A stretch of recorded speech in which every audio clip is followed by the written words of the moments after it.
Welcome to YSM news. ఆయుర్వేదంలో ఎన్నో రకాల మూలికలు ఉన్నాయి. వాటిలో పిప్పళ్ళు కూడా ఒకటి. మిరియాల జాతికి చెందిన ఇవి కూడా ఘాటుగానే ఉంటాయి. పిప్పళ్ళు మనకు ఆయుర్వేద స్టోర్స్ లో లభిస్తాయి.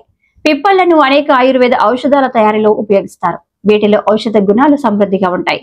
పిప్పళ్లను పలు రకాల శరీరంలో పెరుగుపోయిన కఫాన్ని కరిగించడంలో పిప్పళ్ళు ఎంతగానో మేలు చేస్తాయి. దగ్గు, జలుబు, ముక్కు దిబ్బడ, అధిక కఫం వంటి సమస్యలను పిప్పళ్ళు తొలగిస్తాయి. పావు నుంచి అర టీ స్పూన్ పిప్పళ్ళ చూర్ణం తీసుకొని దానికి 1 టీ స్పూన్ తేనె కలపాలి. ఈ మిశ్రమాన్ని రోజుకు 2 నుంచి 3 సార్లు భోజనం చేసిన తర్వాత తీసుకోవాలి. ఇలా చేస్తుంటే గొంతులో నొప్పి, గరగర, మంట వంటి సమస్యలు తగ్గుతాయి. గొంతు ఊపిరితిత్తుల్లో ఉండే కఫం కరిగిపోతుంది. శ్వాసనాళల్లో ఉండే అడ్డంకులు తొలగిపోతాయి. గాలి సరిగ్గా లభిస్తుంది. ముక్కు దిబ్బడ నుంచి ఉపశమనం లభిస్తుంది. జలుబు నుంచి త్వరగా బయటపడవచ్చు. రోగ నిరోధక శక్తి సైతం పెరుగుతుంది. పిప్పలను అల్లంతో పాటుగా కూడా కలిపి ఉపయోగించవచ్చు. 1 కప్పు నీటిని తీసుకొని మరిగించాలి. అందులో కొద్దిగా పిప్పల చూర్ణం వేయాలి. కాస్త తురిమిన అల్లం, 3 లేదా 4 తులసాకులు వేసి స్టవ్ ని సిమ్ లో ఉంచి మరిగించాలి. 5 నిమిషాల పాటు మరిగించిన తర్వాత వడగట్టి అందులో కాస్త తేనె కలిపి తాగేయాలి. ఈ మిశ్రమాన్ని గోరువెచ్చగా ఉన్నప్పుడు తాగాల్సి ఉంటుంది. ఇలా చేస్తున్నా కూడా దగ్గు, జలుబు, ముక్కు దిబ్బడ వంటి శ్వాసకోశ సమస్యలు తగ్గుతాయి.